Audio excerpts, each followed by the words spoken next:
I'm Jazz, your host this month. In this episode, Steps to Support, our guests Ali, Claire and Kirsty have joined us to talk about raising money for charities close to their heart and how the Time to Care team also can support people in CSG to help with fundraising events. Okay, so before we get started in the podcast, we'll just start with getting to know a little bit about our guests. So Ali, how are you today? I'm very well, thanks, Jazz. Brilliant. Yeah, no, it's nice to be in the pod. Looking forward to having a good conversation. I'm in the creative studio team, so we come up with the concept of talking about. So it's nice to see that it's getting some traction now, and hopefully more so after today's chat. Excellent, thank you so much. And I'll come to you, Claire. How are you today? Tell us a little bit about yourself. Thank you. Fine, thanks. So my name's Claire, and I am in the Time to Care team as Communities Programme Manager. So I look after a lot of our external charity partnerships and anyone who wants to support them in whatever capacity. Fantastic, excellent. And Kirsty, last but never least. Never. No, I'm good, thanks, Jazz. It's nice to be here. Bit of sore throat, so sorry for anybody listening, but we're all good. I work as part of the Time to Care team as delivery manager alongside Claire. So Claire deals with a lot of the external relationships, I deal with a lot of the internal relationships, as well as all the reporting and the lovely data for Time to Care. So that's my job. Well, welcome everybody. It's great to have you here. So what we'd like to do is a bit of an icebreaker before we get right into it. So I've got a question, and hopefully we've all had a bit of a think about. The icebreaker question is, what is your go-to karaoke song? And I'm going to come to Ali for this one. Oof, okay. So I'm a massive Oasis fan, so it's definitely going to be them. And I think if I was to pick a track, it would be Don't Look Back in Anger. Don't ask me to sing it though, because no one wants to hear my voice. So yeah, that's my one. Brilliant. Oh. What about you, Claire? Good choice. Well, I love to sing, so Claire's a trained singer. So in a past life before Sky, I was actually a wedding singer. So this question's like asking me to choose my favourite child. I've only got one, so that's easy enough. But so I would probably say like a Dolly Parton. A 9-5. Yeah. I love that. Yeah, it's always a good start to a karaoke session. But yeah, I love to sing. Kirsty. Mine's is a bit left field. I don't think anybody would guess it for me, but I am a massive Elton John fan. And Your Song is my favourite song, so that is always first up on karaoke for me. Oh, I love this. I will say, just Ali, like you're saying, I'm not going to start singing. If I was to even try karaoke, I'm sure all the windows would crack as well. However, I did this one time, try it. There was a group of us, so I was away from the mic, but it was Wonderwall actually, Oasis. So when you said Oasis, I was like, that's a good karaoke song. But just made sure the mic was away from me, which was probably safer for everybody that was in the club. Well, if anyone wants to, we do karaoke with some of our charity partners. Yeah, we go out to care homes and they love a sing song. Okay. I've gone out and done like Judy Garland number. It was brilliant. So if anyone listening, get involved. Love that. I guess we'll just get right into it then. So, like we said, it's all about steps to support this episode. And really just want to start off with yourself, Ali, if that's okay. What inspired you to run the London Marathon for Leukemia Care? Well, it's quite a highly emotional topic. So if I have a bit of a wobble, and we can just see how we go. But unfortunately, last year my mum was diagnosed with a rare form of blood and bone marrow cancer called chronic lymphocytic leukemia. So on hearing that, obviously the family fell apart a little bit, but we all rallied together like the Savages always do. So my instant reaction was, what can I do to make this situation better, other than give my mum the love and support that she needed. I wanted to test myself physically and mentally, like she's had to do, and she probably will have to do in the future, and that was through put myself forward for the London Marathon, which is in 11 days' time, so fast approaching. So I just wanted to, raise awareness for a charity and leukemia care. Seemed like the best fit. So raise awareness, but then also do my bit to fundraise as well. Amazing.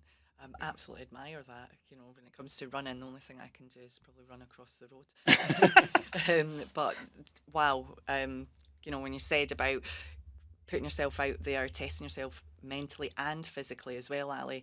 How's the training going with that? I can only imagine it must be.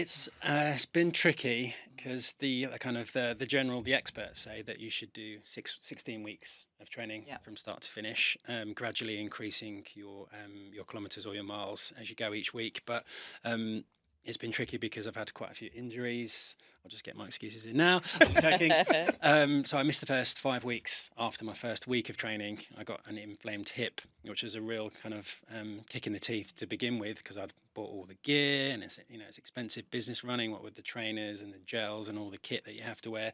So it didn't get off to the best start, but I am pleased to say with a week and a half out, I'm feeling confident. My body's still in a relatively good shape ahead of the run. I'm confident, hopefully, that I can crawl across the line if I need to be. But I think training generally is it's a real mindset thing. Obviously, you've got to balance your day-to-day life, whether it's your relationships or your work. So trying to find the time mentally and physically again to get it done is something that I have struggled with. But I'm generally quite a fit guy. That's how my buzz is being fit and going to the gym. So I've quite enjoyed it at the same time. But the aftermath of the running is not enjoyable. The aches, the pains, I have no idea where these pains have come from because I've never experienced them before. So that's been something that I've getting used to too. Excellent. And just thinking about that as well, you've said, so it sounds like you're a bit accident prone. Yes. A little bit, if you've had a bit of an injury. Yeah. But when it comes to the challenges you've mentioned about actually the time, being able to dedicate that time. So how have you managed it? If somebody else was, if you were to give some advice for that. I think don't put too much pressure on yourself. Some people go for marathons for time. Some people just go to get it done, and some people obviously there's lots of other reasons as to why people would do it. So after my first injury, I thought, right, that's the time gone. Now it's just more about getting to it and then completing it rather than going for a specific time. So I took the pressure off myself a little bit, and then also I had a huge network of support which have helped me push through some of those miserable moments where it's either raining heavily, freezing cold. Obviously training starting in January, not the best time of year. It's dark. So they've helped me, push me to go and do those runs when I've not wanted to. And then I've always had the motivation, I guess, in my own head that I don't want to let anyone down. The people that have sponsored me, I don't want to let my mum down. So, I've just pushed through the tough times, and there's always light at the end of the tunnel. Mm. Amazing. It sounds like your friends and family have been a great support. But what else have they been doing to support you as well with it? Well, my fiance's not been too happy with me at times because you always have to do a long run, and the long run normally comes at a weekend just purely because of time. So sometimes I'm out running for 2.5 hours, 3 hours, and then the aftermath of that is that I'm in so much pain, I can't walk, I'm absolutely knackered, and I've got no chat. So she's been very patient with that, and then she's also given me the odd leg massage, which has been lovely. And then my family have been awesome too. So my mum, my dad, my sister, they've all been great at sharing my fundraising link to all of their network, which has been really, really good. And then also at Sky, the lovely Time to Care team as well have massively helped. I'm sure they'll tell us a little bit more about it, but we're in a good little Teams group now. I think there's 7 of us in total that are taking part. So it's a really good little chat just to keep things going in terms of how we're doing in terms of progress, how we're doing in terms of sharing hints and tips, and then just all of the other benefits that come with Time to Care and working at Sky. Brilliant, love that. And I can only imagine that just helps motivate you more when you've got that network around you. And just with that, Ali, I'm going to come to Kirsty and Claire, just to tell us a little bit about Time to Care and how you support people that are running the London Marathon. Yeah. Claire, do you want to start us off? Firstly, Ali, that is such an inspirational story, and I'm always totally blown away by our people at Sky who are doing incredible things every day for causes that they're hugely passionate about, that means so much to them, and in particular your cause is really close to my heart. So I think it's a wonderful thing that you're doing, and I think the team have just been we've been blown away by not the money raised, but the training, the coming together, the sort of that going towards a really, really big event like this and doing it for amazing charities as well, and I think that's where we come in, is to help harness some of that feel good and do good, to help people maximise their fundraising, make them feel comfy with facing this big challenge, and leaning in and saying, how can Skye help? So we have, as Ali said, 7 runners taking part next week from Skye, for a variety of different causes. And what we've done is, I guess, bringing people together and creating a little bit of community with our Skye team, so that people kind of get to know each other, sharing hints and tips, feeling part of a team, really. Even though it's a giant event, we're all Team Skye and we're supporting them to get across that finish line, and helping them, I guess, from the starting point, a few of them getting a place, because we all know how challenging that is on an event at this scale. It's such a world-renowned, huge event. So some of our charity partners actually have spaces available for Skye employees to take part. So a few of them we've matched up and they've used some of those spaces, which has been amazing. For other people that have causes that they already knew what charity they wanted to support, it was about supporting them to either cover the cost of that place or help put some money into their fundraising to help them get a bit of a kickstart, really, because we know it's a huge target to raise. So just to give them a bit of hints and tips, a bit of a boost to kick things off, bring everyone together. Little things sometimes make a difference too, like we got some t-shirts made, so the team feel like branded up, running with your name on your back and Skye sort of prominent on your run, and just, I guess, giving a little bit of support in the run up as well, some calls to bring people together. Basically, people have been phoning us up if they've got questions, if they need a bit of help with some of the logistics, even like getting to the race, like what do we do? It's such a huge space. And then obviously comms, right? Like this, the chance to tell the story, because as Ali said, like what we do for our charities and our charity partners and the causes people are passionate about is we want to shout about them. It gives the charities a platform as well, because we want people to understand like the why. It's an amazing thing to do, but the reasons that people are doing it is what matters, and that's also what motivates people to take part, to maybe sign up next year, but to also donate today for those that are doing it this year. Fantastic. Thank you so much for that, Claire. And just kind of leading on from that, I'm going to come to you, Kirsty, if that's okay. Yep. So share with us, what advice would you give anybody that is considering running the marathon and would like to link in with Time to Care? Yeah, I mean, the first thing is just get in touch. So if you've got an idea about anything, whether it's a marathon, whether it's a cycle, whether it's walking around your local park, like anything you want to do to fundraise, just get in touch with us, chat to us first off, because like Claire said, we speak to charities every single week.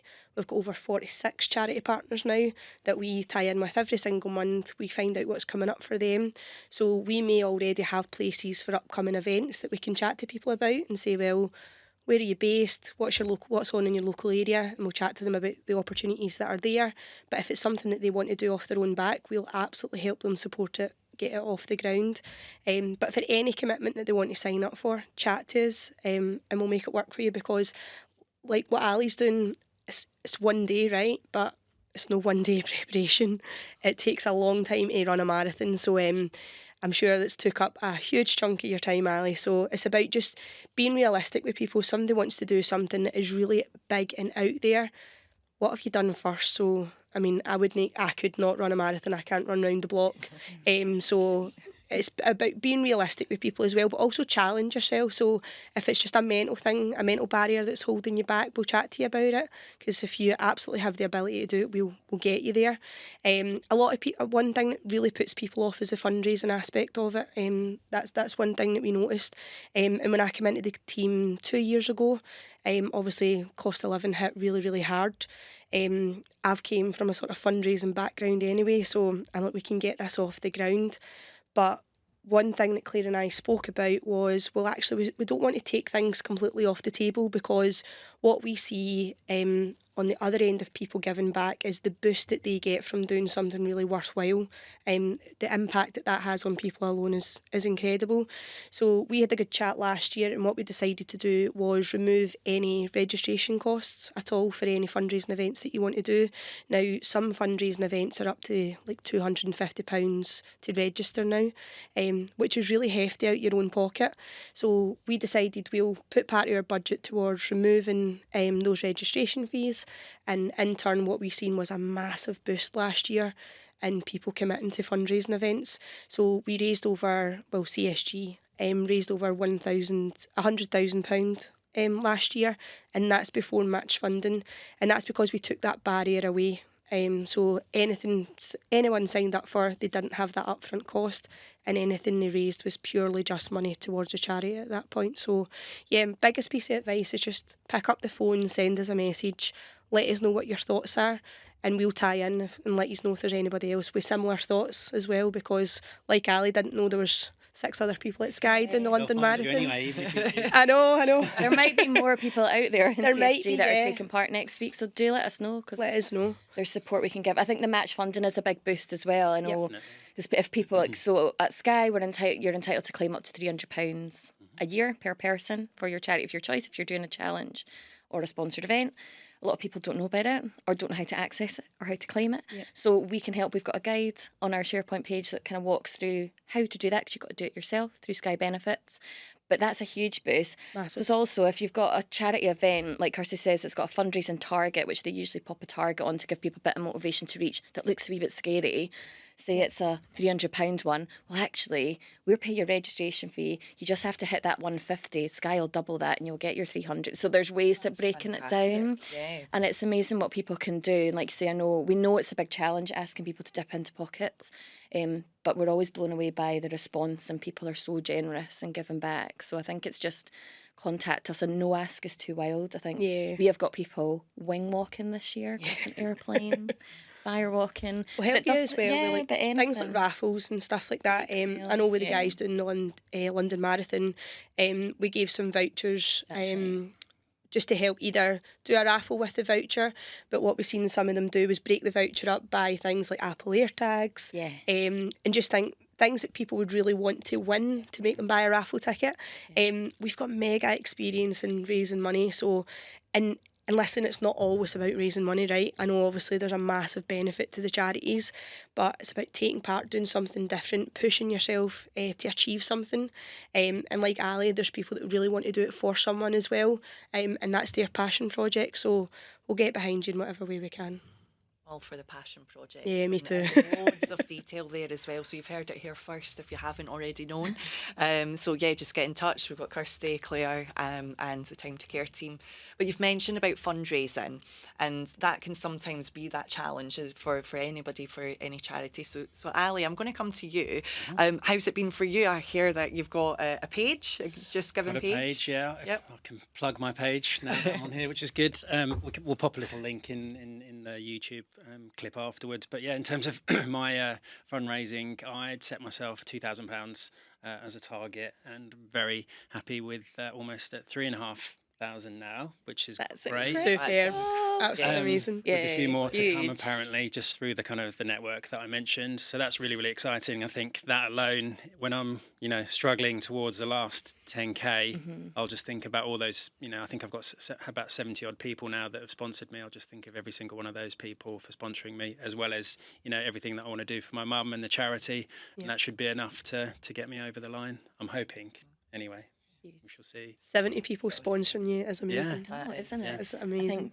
I think the team are up to closing in on 15 grand just from London Marathon event between the 7 of you. Like, that's just phenomenal. Yeah. I think one thing to mention as well is, if you're not someone who fundraises a lot, right? So, I mean, I've got groups of friends who will do things every single year, and I can't put a fundraising link out again. Like, nobody's going to sponsor me.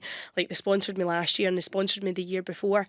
But if you're someone who's doing something off the bat for the first time, you will be blown away with the amount of people that just sponsor you. You'll be like, genuinely, I've not spoke to this person in months.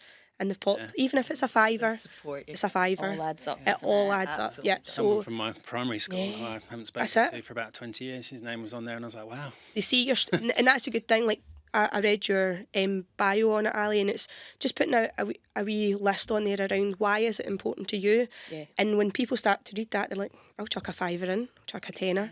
And it does to your heart. Really, yeah. That you're connecting with the people are reading and saying, actually, you know what, I'm invested in it. Resonates when you read a story like that. Yeah, it definitely does. Yeah. I think it's the writing of the bio is actually really quite tricky as well, because I think I said in mine, this wasn't something that I thought I would ever have to write. Yeah. So I think that alone, if anyone needs support on how to kind of write a good bio, then that's something that you can help Yeah. with too, right? That's And listen, it doesn't need to be an X Factor story, right? It doesn't need to be Yeah. like a big sob story. It's just about why it's important to you, why what you're doing is meaningful. And honestly, like the generosity of people when it's something you've done off the bat is amazing. So you will be don't be put off by a Scary fundraising target. Yeah. So I know Michelle loads and of ways to get Anna, there. who are running next week for AGK, Yep. they did bake sale in Austerley. One bake sale. Yeah. People love cakes. Yeah. 650 quid. There you go. One afternoon. Yeah. There's a lot of bacon went into it. But like, and we know They didn't have to CSG bake. loves cakes. Yeah. So there's ways to. But again, it's Yeah. just because they sold that story and they got people along, and it's amazing what we can collectively do, right? When we get behind something. I think there's a quote that always kind of comes back to me when it comes to volunteering or supporting. It's like the most selfish thing that you can do is help someone else, and Yep. that's always been something that, like you say, that feel good. You know, It that does, yeah. that not only are you helping a charity and giving back, but actually how you're going to feel following on from that. Yeah. Talking about all the feels, Ali, I'm going to come to you. How are you going to feel when you cross that finishing line? What was it, 11 days, did you say? Yeah, I've really been thinking about this quite a lot. I think it's definitely going to be a mixed bag of emotions. I could crumble to the floor and burst into tears, no idea. I could do lots of fist pumps and high fives and scream out loud. I really don't know. I think it'll be like from start to finish. There'll be all sorts that go on in my head, and apparently the marathon starts at 30k, really, the 20 mile part of the course. From that moment on, that really tests you physically and mentally. So I think that's when I'll really have to dig deep and into my emotions and see what I can pull out of the bag. But no, genuinely, look, I'm pumped. I can't wait. I wish it was this weekend, because you do have these long runs that I've mentioned looming over you. You think, oh God, I've still got to do this on the weekend. So yeah, I'm just very keen to get it done and dusted and experience it. And my best friend Luke, he's doing it for his mum, who's also been sadly diagnosed with another form of cancer. So to have him next to me to begin with, he'll go ahead of me because he's way fitter and faster. But it'll be nice just to experience it together as two best mates running for their mums. One of the most kind of globally recognised fundraising events that you can take part in. So yeah, very excited, and emotion-wise, we'll just have to wait and see. Just have to wait and see. Watch this space. What an achievement, just like see going through those 2 sticks at the end. Like, oh, it'd be amazing, honestly. I used to work at Edinburgh Marathon, and we used to literally have people at the finish line like had got their friend or Beyonce or whoever. That's an idea for you, Ali. Yeah. Just with like a pint, Okay. and as they crossed the line, just had a wee drink. I Very I put it ill-advised over my head. advice. Faster to the finish line. Very ill-advised. But yeah, whatever gets you through, Ali. No. Oh, it'll be amazing. No matter what, like you'll go through all the emotions, like you said, but it'll be amazing, and I have no doubt every one of you will cross the finish They line. will. What an You have achievement. put some effort into their training anyway. I've been stalking them on Strava, so they've put some effort in. You'll do amazing. I think can't weather's actually wait key to as well, see it. right? So Yeah. I've got my eyes. Yeah, what's the weather Weather's looking? current. Last time I looked, it was 16 degrees and overcast, which is That's pretty Perfect. ideal. perfect. Yeah, To be honest, I perfect. think anything warmer it does really genuinely like impact your performance. Having trained a little bit in the sun, but it's I good think time a of bit year. fresh and cool would be better rather than warm. And obviously we don't want it to rain because that's just No, just definitely. soggy running in soggy running gear is not a nice feeling. The blisters that would come Yeah, for the the rain. blisters. I've only had the one blister so far. which Send you isn't some too bad. comped. It's pretty impressive. One blister, One blister for so all that far. training. Yeah. So you've said you've got Saturday, you've got long run left on One long. Saturday. So I've got 3 more runs to go. The different programs that you follow. I follow one called Runner, which it seems to be blown up this year. But essentially, they map out the number of runs you should do per week based on your life and how you can make it fit around that. So I've got an easy run, then a long run, 12k to do on the Saturday or Sunday, and then one final run next week just to keep the legs moving, and then that's it. And then it's all about storing up your energy, keep stretching and your muscles loose, carbing up the past couple of to the final few days, and staying well hydrated, and then it's just down to the day itself. Hopefully a good night's sleep too as well. We'll be watching And on you the will TV. absolutely Trying to smash it. That's spot it. you all. Yeah. You mentioned as well, Ali, that there's I guess lots of runners for leukemia care as well. You hope Yeah, I to try think- and spot them on the day. I think there's about 127 or 129. I can't quite remember runners for leukemia I think care. that's amazing. Superb, yeah. Leukemia care best is red, not the most fetching of colours, but you will definitely stand out. We're looking out for a red vest. Red vest, right? Okay, we know what we're looking for. Red vest, and I'm quite tall, so hopefully people will be able to. To That's spot phenomenal me. for the charity, though. Like, think how much money overall you as a team of 120 plus runners will make on the day. Yeah. Huge impact for them. Yeah. Ali, you've mentioned about like physically and mentally preparing. So how have you mentally prepared? Because we've talked a bit about the physical aspect of it, but how do you mentally prepare for such a long run? Because I've spent so much time on my own running around the same routes, you've just got a lot of time to think to yourself, and the mind goes from all sorts, from like work to personal, then back into the kind of the objective, which is running. So mentally, I think it's just quiet time to myself and thoughts, and then writing things down, and then talking it through with people. Like my fiancée Sophie, she's been great and has listened to me say, "Oh, I can't do this, I can't do that," and she's like, "You can do it. Think of why you're doing it." And then my cheerleading squad of my parents and my sister have helped me with any kind of mental wobbles that I've had. But then I also look for inspiration. So I've spent a lot of time watching people on YouTube about hints and tips for running. Then I've seen people's stories. That guy recently, the hardest geezer, that's just Russ Cook, I think his name is, that's run across the whole of Africa. I mean, that's some serious running. It was over 300 marathons or something he ran. Yeah, I think he's almost raised $1 million, and I think he was on morning yesterday. So like people like him are inspiring. Like, I mean, if that guy can run across Africa, then fingers crossed I can run across London. So yeah, just that's it really. Just chatting, sometimes to myself, writing things down, and then just looking for inspiration from other people really. And that's kind of like how I package it all up to kind of make sure that I'm mentally as strong as I can be. But then on the day, it could all change, and that's when you just got to dig deep, but look around you. And from what I've heard, the atmosphere around London's incredible. Like I think there's the Tower Bridge moment where it's slightly hit, it's a slight increase, and you get over, and then there's just like a roar. So that will keep me going too, I think. You were saying you've got friends and family strategically around the route as I've well. tried to think about where my weak points would be around the course. There's around kind of the Charlton and the Woolwich area, which isn't the nicest of areas, but that's where my fiancée and I met. So that's a little memory to keep me going. I've got another friend who's going to cheer me along in Deptford. Deptford's a bit grim.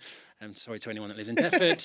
And then Canary Wharf is where you hit 20 miles, 30k, and I've not ran over 30k or 20 miles because they say you shouldn't really push yourself too far. So I'm going to get my mum, my dad, and my sister and the family there.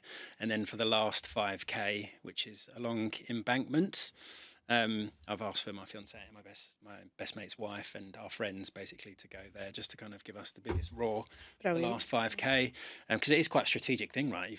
There's so much stuff you need to remember, not only just from your kit. There's like trainers, blister plasters, there's compression socks, there's leggings, there's shorts, there's vests, there's creams, there's gels, headphones, glasses, caps, all sorts. And do you run with a bag on your back or just a vest? So I ran with the vest, but then I was thinking about what do I do now, because I want to have my number and my name visible. So I think I'm going to leave the vest and just have the sachets in my belt, and then pick up the liquid on the way around, because there's loads of different spots along the route. You can pick up water, Lucozade and gels, so it'll be well stocked. But yeah, so it's a big strategic thing too. Like you can't just so much planning. We were chatting earlier. You can't just rock up and run a marathon. Anyone that can do well, I've got a lot of respect for you, but it takes a lot of thinking about. What time are you looking to do, Ali? Well, pre-injury, I was quite cocky, thinking I'd get sub 4. Okay. But I think because I've missed it around like 5 weeks in total out of the 16-week program, I'm probably going to end up around 4:30. I think 4 hours. That's still amazing. I won't be disappointed if I'm any slower. I just want to get across done. the line. But I think as a target, that's what I want to aim for. And as my team know, I'm a little bit competitive. So if my best friend is running, even though he'll be ahead of me, I won't want him to whoop me too much. Yeah. So I'll have that. Got to get a bit of competition. So Claire mentioned about that some people might have a family member on the finishing line with a pint. Yeah. So what are you going to do when you finish? I've also been thinking about this. So I was thinking, what kind of celebration do I do? But I think from an alcohol perspective, I remember one of my friends has done it in the past. He the last thing he wanted to do Terrible was idea. alcohol. I think he had a whole pint for like 4 hours after that we'd. You would gone get out for drunk lunch. so quickly as well. Like, Because you've got and you've body's got exhausted. food in So your ill. body, and You need a good something to eat. Yeah, but no, like a what am I going to do? I really Lie don't down. know. I think find a nice bit of grass. yeah, so apparently once you finish, there's like an 800-meter stretch where you get your medal, you get your silver blanket thing that they can give you if you really need it, and then you've got to walk all the way down, and then you can meet up with friends and family and stuff. But we've booked a pub for afterwards. Amazing. But we'll see whether I actually fancy You might have a lot of it or not. adrenaline. Yeah. Yeah, you'll It'll be be the running next on day. The next adrenaline, day, yeah. Well, actually, we're doing a big event for the sales team in Glasgow on Tuesday and Wednesday. So I'm really pushing myself because on Monday it'll just be chilling. Tuesday, fly to Glasgow. Wednesday for the rehearsals and installation. Wednesday, produce the event. Thursday, fly back. Friday, I've got the day off, and then Saturday I'm getting married. So I took a wee week off. Yeah. Part man, part machine. It's a small few days in Ali's small world. few days. So, Then have you so got yeah. honeymoon though? Then I've got a stag do, so I'm doing it in a weird Oh, order. okay. So I'm doing the official wedding in London. Then I've got a stag do in Ibiza with my friends the week after. Okay, that Just- sounds I don't relaxed. think I'd be ready for that yet. They just listening to And it, I I'm just know. thinking- And then we've got kind of a party wedding for kind of family and friends towards the end of May. So, Oh, lovely. but yeah, I'm weirdly just doing it all at once, which wasn't planned, but it's just, That's how it happens sometimes. Yeah. Well, congratulations. thank you very much. That's It'll be an lovely. amazing few months for you at least. So Very exciting. From marathons to weddings to Ibiza Yeah, I know. to sales events. Yeah. It's all happening. Making for my you, life Ali. feel very boring. Well, I don't know what I'm going to do with myself afterwards. I've got Yeah. so many spreadsheets. I've got my running spreadsheet. I've got my event spreadsheet. I've got my wedding and my life spreadsheet. It's like, well, what am I going to do with all this spare time? come summer, you're going to be like, I know. No what do I do now? spreadsheets. Brilliant. Well, I'd like to I guess I'm just going to say all the best and good luck with it as well, Ali. So just kind of like summarising a few of the main points that we had discussed. So like we said, we've got Kirsty and Claire here from the Time to Care team. So if anybody is really interested, and it doesn't have to be a London Marathon, but if there's any charities that are really close to your heart, please do get in touch. And the Time to Care team will absolutely be able to support you with that. And of course, finishing off with yourself there, Ali, as well. We wish you the absolute best. I'm sure you're going to absolutely smash it. I do want to call out from the Just Giving page one of the comments that I read, which I thought was quite a good comment, saying that those long legs of yours will get you there in half the time. so it'd be good to maybe we can do a follow-up podcast and see how that went. I'm built all wrong for running. So I'm like 90 kilos, 6'5". Like running on tarmac is not good for my knees. And anyone that's noticed, I do skip leg day. You can tell I've got some skinny chicken legs, so it's going to be interesting just to putting them to test to see what they can go. But yes, ultimately I could take maybe 2 steps per everyone's 1 step. But yeah, no, very exciting. I guess thank you to you two for all of your help and support. You're doing the hard you're doing the hard work. work. Yeah. Creating Your that job community is amongst to try us and all. join It's the been really, really good. Yeah, we've got a good team, so yeah, best of luck to Give everyone. you a wee message on the day as well. Make sure I'll be watching I know. on TV. I'll be counting hours when you start. I'll be like, right, wonder where he is now. Yeah, so like start time is time? I think start time's 10:42. 10:42, So hoping to finish by 3ish. Yep. Maybe. Good on you. Oh, it'll be so exciting. So just before we wrap up and we go into our random question for the end of the Yes. session, Yep. any final words from yourself, Ali? No, just thank you to everyone who sponsored me so far. Really, really appreciated. Really, really appreciate the comments and the money, and it's all going to a great cause. Excited to get it done. Can't wait to do my mum proud, and obviously see the impact that doing stuff like this can do for charities, and obviously those that are impacted by whatever it is that they may be suffering with. And yeah, thanks for having me on the pod. Excellent. Thank you so much, and thank you, Claire and Kirsty. And just a final reminder as well that you will find the link in the comments section as well for anybody that would like to If anyone's support got a Ali spare pound and his chicken legs to get him through the marathon, then absolutely. And please do follow on Viva Engage as well if you follow Time to Care. we will be doing little spotlights on all of the runners with their links that they're just given and in the run up to the event. And indeed, we've got links to our SharePoint and things there too. If anyone has been inspired by this episode and wants to sign up to some of themselves, they can find out a wee bit more there. Definitely. What are you going to do, Jess? Well, that's the thing. I've definitely been inspired with helping charities. You've done lots. I will leave the marathons one. The to karaoke, the there you go. experts. The Listen to Glasgow Kilt Walk soon, Jess. Get you involved. So that really brings us to the end of the podcast. But just before we finish up, we always love to ask a random question that has been given from our previous guests. So I'm going to start off with Claire and Kirsty. Okay. And the random question that we have for you is, if you could remove the existence of any film or TV show, what would it be? Remove the existence. That is random. It's very random. We did say it was random. Censor. Wiping off the face of the planet. I don't know, like, what's our worst film? TV show? Oh, gosh, I've got no idea. That is a bold question. My mind has gone blank. I don't want to offend anyone by saying their favourite film. Quite controversial. Oh yeah. no, well, you go controversial first. So I don't really like forced comedy, is what I would call it. Right. So like Friends is probably the only thing. No, I'm not going to wipe Friends off. Right? But Friends is probably the only one that I can. Like, yeah, that's really? cool. That can play in the background. But see all those sort of sitcoms, and it's like the fake laughing in the background, and you feel very strongly about it. No, I hate them. I would rather watch. Can you think of a specific show for it? Oh, just all of them. All of them. Just really. My sister is obsessed with them. I think that's how. And she's always like, "If you watch this, I'm like, I'm never going to watch that."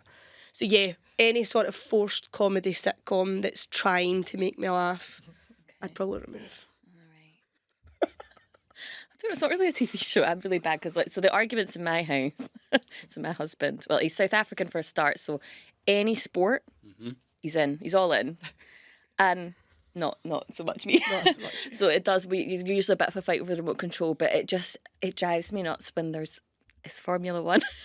It's the sound of cars going round a track for, like, honestly, it seems like a full day. You do know we're in the Sky Sports. Like sacrilege, but no, I'm like, get a musical on any day. So he's like in the sports and like action film camp, and I'm all over, and like I'll sit and watch Seven Brides for Seven Brothers, a classic musical. So I guess that's the only thing that causes me to like grind my teeth when there's on the TV is the noise. Just thinking multi-screen must be a must in your home then. Yes, it is. Just go upstairs and watch my musicals. It's like, no, she does like the sound of like a football crowd either. Noise. So she's like, why does he have to listen to it? Like the crowd noise. I was like, so you know what's happening in the game, Claire? I was just saying I really liked it during COVID when there was no crowds in the football, you know, when it was just quiet, nice quiet. Yeah, no, I'm obviously at a different pace, so yeah. Don't know if that really answers your question. I'm actually what about here you? thinking, Do you answer this question? Yeah, that's what I was just really thinking. difficult. I was like, actually, it's a really good question. Yeah. And any TV show or film? I've got a different one for you though, Ali. So put you on the spot a little bit. But I'll have a think about that. Yeah, think about it. It's difficult to think, yeah. But what we'd love as well for you to leave a random question for our next guest. So we'll be looking to have a think about that as well. So, random question for you, Ali. Fire away. We are going to go with, what would be the title for a documentary or film about your life? Oh, wow. Title. That's also very difficult to do off the cuff. A Savage Life. Oh, brilliant! He's got that planned already. You knew that question was coming. I thought you were going to say chicken legs. Or an alternative. Subtitle. We could make a sequel. No, I've done an email Savage before. Life I've said is good. Savage goodbye. So that just that's that's brilliant. Yeah, you've got a good like initial and surname for any kind of like, email sign off. Yeah. Would you have one, just out of curiosity? No. I don't think we can top that, to be honest. I don't think we can top that. Songs in the key of me. Well, I would like to thank you all so much as well, just for your time today, and it's been absolutely great just to hear, and very inspirational as well, just to hear, Ali, your story and all the training and all the effort that's gone into getting you set up for the London Marathon, and of course the wonderful work that you do for Time to Care, Kirsty and Claire. So just before we finish up, the Talking About podcast has had a bit of a makeover. So if you're already a subscriber to this channel, we will have a new page. So we'd love for you to hit that subscribe button, but also just check the comments section as well, because there will be a link to Ali's Just Giving page. So every penny helps and every step counts. I think that's what we say. And not just mine, but I guess a big shout out to the others from Sky that are also doing the marathon. I think, Claire, you've got there. Yeah, we've got a shout out for Anna Johnson and Michelle Demetrio, who are taking part for Age UK. And we've got Jay Ainsworth and Luke Harris, who are taking part for Shooting Stars Children's Hospice, of another phenomenal cause. And we've got Anthony Norris, who's running for Salvation Army, and Lee Wetherill, who's doing the marathon for Spinal Research. So amazing causes all, right? And we will be, as I said, doing little spotlights on all of those runners and sharing their pages on our Viva Engage page. Fantastic. Which you will also be able to access from your Sky Today as well. Exactly. Perfect. Yeah. So thank you for your time, Thank everybody. you. You've been a great Thank you. Thank you. Well